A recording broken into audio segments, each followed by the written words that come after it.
जी dear students, अस्सलाम वालेकुम। आज का हमारा लेक्चर लेसन नंबर 11 की ट्रांसलेशन है अ ग्रेट वर्चू। इसका मतलब है अजीम नेकी।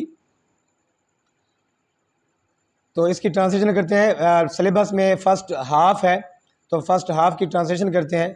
आप बच्चों ने घर जाकर इसके वर्ड्स मीनिंग, वर्ड्स स्पेलिंग अच्छी तरह से देखने हैं। Once there was a holy man who lived in a forest. एक दफ़ा एक जंगल में एक नेक आदमी रहता था। He lived there all alone in a small hut. वह एक छोटे से झोंपड़े में अकेला तन तनहा रहता था। He was very kind.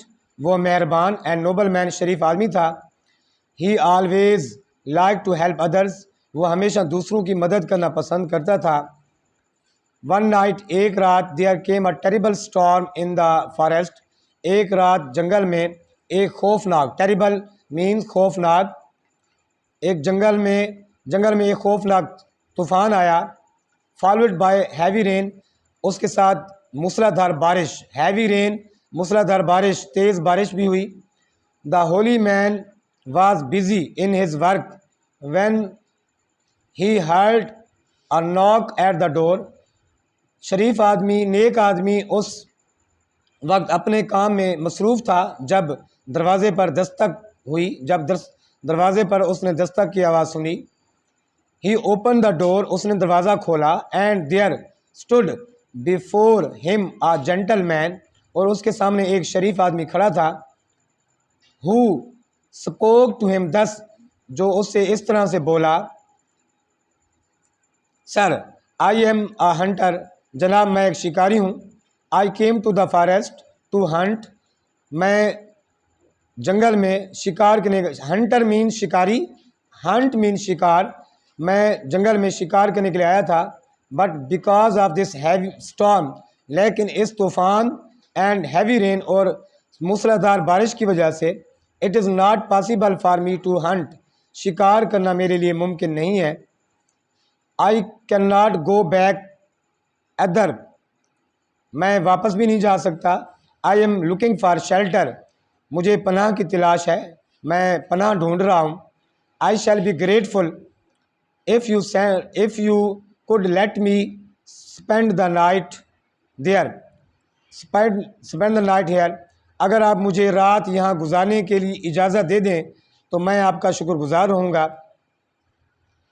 The pious old man without any hesitation, नेक आदमी बगैर किसी हिचकिचाहट के, asked him to step in, बगैर किसी हिचकिचाहट के उसे अंदर आने को कहा।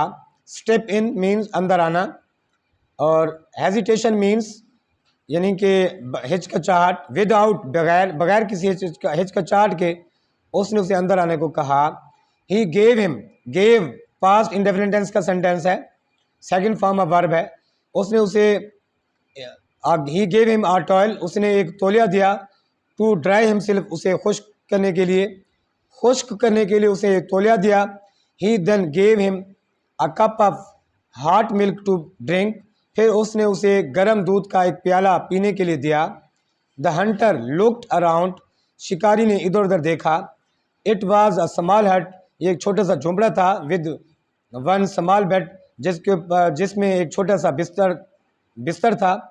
Only one person could sleep on it, सिर्फ एक आदमी उसके ऊपर सो सकता था। Sir this is a very small hut, जनाब ये छोटा सा झोंपड़ा है।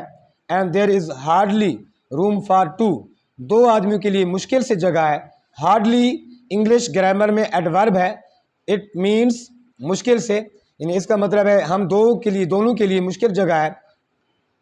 How are we going to spend the night here, हम यहाँ रात किस तरह से गुजारेंगे।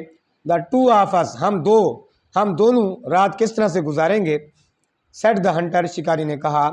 The pious old man said, नेक आदमी ने कहा। True it is this hut is small, ये सच है कि ये झोंपड़ा छोटा है। वेरी स्मॉल इंडीड, बिलाशुबा ये बहुत छोटा है। इंडीड मीन्स बिलाशुबा, बेशक ये छोटा है। But if one has the will, one can manage, अगर किसी का दिल हो या अगर किसी का इरादा हो, किसी की नीयत हो, तो जगह बनाई जा सकती है या इंतज़ाम हो सकता है, बंदोबस्त हो सकता है। The Hunter was satisfied with this answer, शिकारी को इस जवाब से तसल्ली हो गई, शिकारी इस जवाब से मुतमईन हो गया। He started drinking his milk, उसने अपना दूध पीना शुरू कर दिया। Another knock at the door, दरवाजे पर एक और दस्तक हुई। दिस टाइम एवन लोडर, इस दफ़ा आवाज़ थोड़ी ऊंची थी। The pious old man open the door, नेक आदमी ने दरवाज़ा खोला। देयर वाज अ फार्मर, एक किसान था। आस्किंग फॉर शेल्टर, जो पनाह मांग रहा था। आस्किंग फॉर शेल्टर, पनाह मांग रहा था। Sir I am a farmer, जनाब मैं किसान हूँ। But in this heavy rain, लेकिन इस मूसलाधार बारिश में, it is there is not anything that I can do, मेरे लिए करने का कुछ काम नहीं है। I can't even go home, मैं घर भी वापस नहीं जा सकता। Could you please give me shelter for the night, क्या आप मुझे रात गुजारने के लिए पनाह देंगे। तो डियर स्टूडेंट्स, आज का हमारा लेसन नंबर 11 आ ग्रेट वर्चू पर मबनी ये हाफ ट्रांसलेशन है। इसके घर में जाकर आपने इसके वर्ड्स मीनिंग, वर्ड्स स्पेलिंग जो बोल्ड किए हुए हैं, अंडरलाइन किए हुए हैं, वो वर्ड्स मीनिंग करने हैं और इसकी अच्छी तरह से ट्रांसलेशन करनी है। और डियर स्टूडेंट्स, हमेशा मैं आपको कहता रहता हूँ कि आप don't forget to subscribe this channel, आप इसको सब्सक्राइब भी किया करें और इसमें कमेंट्स भी आया करें। Okay, thank you.